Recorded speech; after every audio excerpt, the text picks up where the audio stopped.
I have literally never been in this woods. You can see my little cottage there.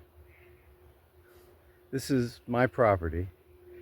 I have never been in this little grove of trees. Well, it's bigger than a grove. You can see on the ground, let me show you. This used to be farmland. And you can see the furrows are still in the ground here from the old farm. And that's the way it was when they put the cottage up. They had to level out furrows over there too. You can see they planted all these red pines in rows here. But I'm not sure. I'm going to go over there and see if they did the same thing. It looks like they planted all the red pines in rows.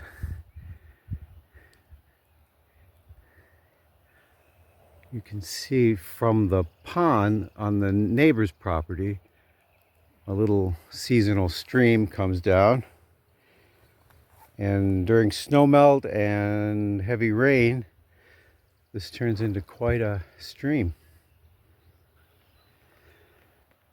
Some of you have seen shots I've taken from the cottage up this way.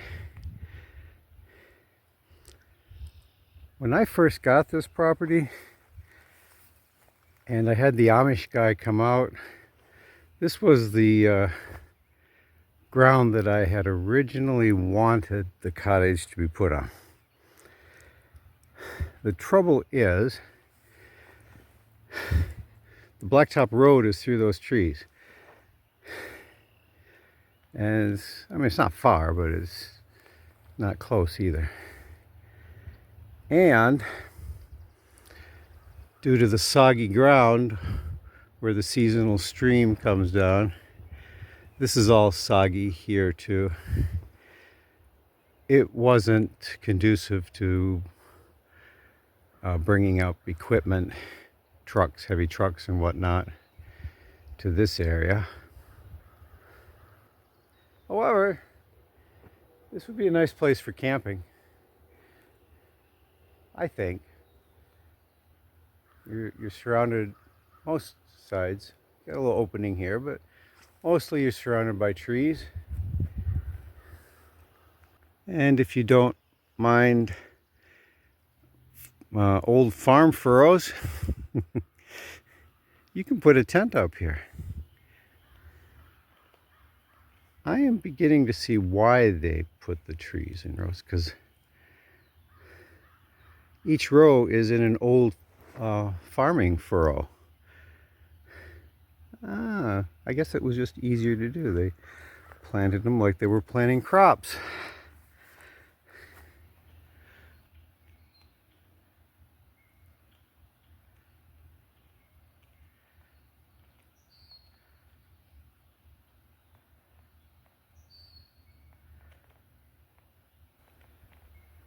I'm technically on my neighbor's property, Vince and Patty.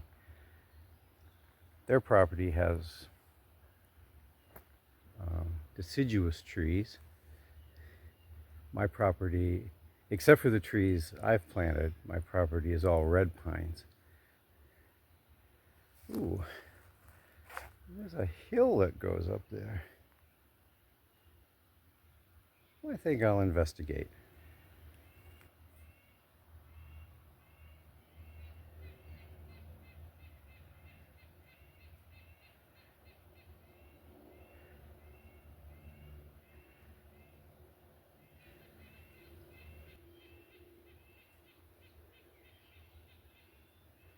You can always hear the traffic over on M33. That's a state highway.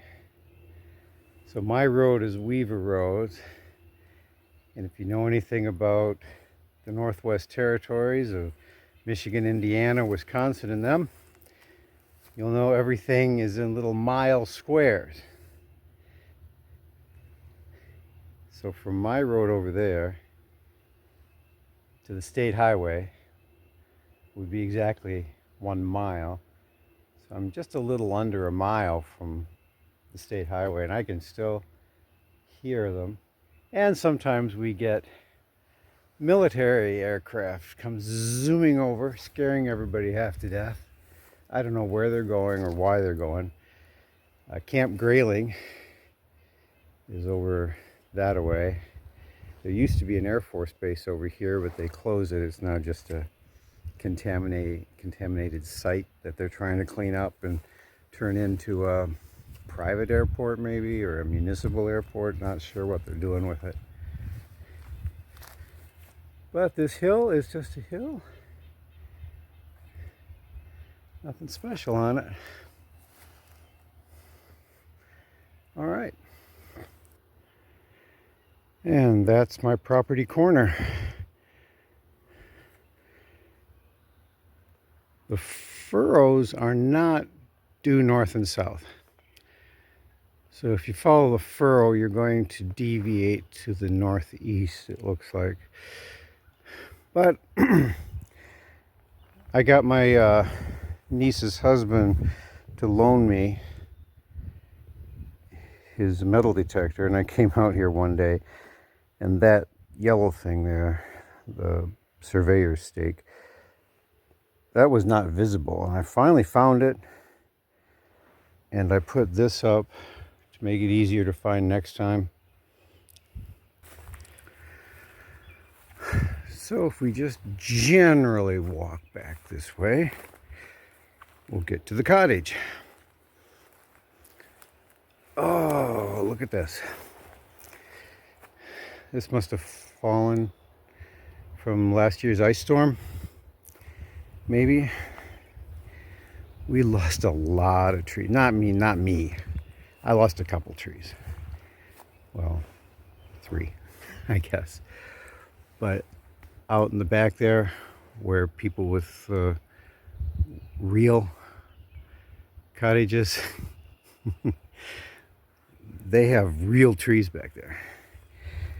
And I could hear them snapping and falling for days. We expected some help, but the state of Michigan had to foot the entire bill because FEMA didn't want to touch us. It was devastating up here. We lost all sorts. I mean, the maple crop was gone. Maple trees just broke, snapped, fell over. So we lost the maple harvest, but the federal government didn't care. And yeah, this is a Republican district. I mean, heavily Republican. All right, here's my seasonal stream.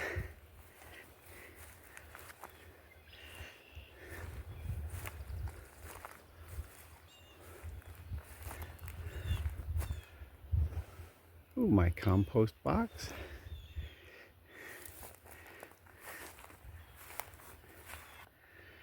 Okay, we're getting some some leaves here. This trench here, I had them dig that. It goes to the right, so they came down here and dug this out for me because this area was catching water and flooding, and I needed to divert the water. All right, we have some non-red pine trees getting started. I'm wondering, because I've thrown a lot of seeds on the ground here. This was just, if I got done eating an apple, I'd throw it here. Eating a pear, I'd throw it here. And the seeds, these might be fruit trees. I don't know.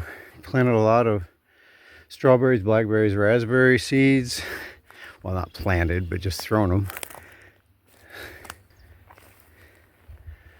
Now all this here, oops, I got to get that lid. This is where I would throw berry seeds and whatnot. I'm wondering if these, when they leaf out, I'm going to have to find out what these are, because this is where I would throw all the berries that had gone bad that I didn't want to eat. And you can see the trench here. It used to be much deeper. I would say it's filled in like at least 1.5 feet. It's much deeper.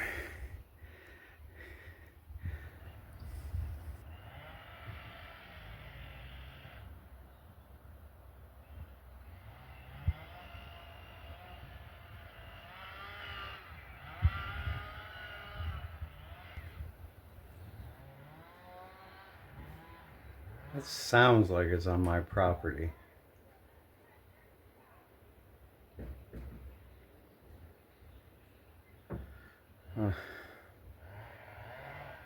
Well, that's the tour of my property.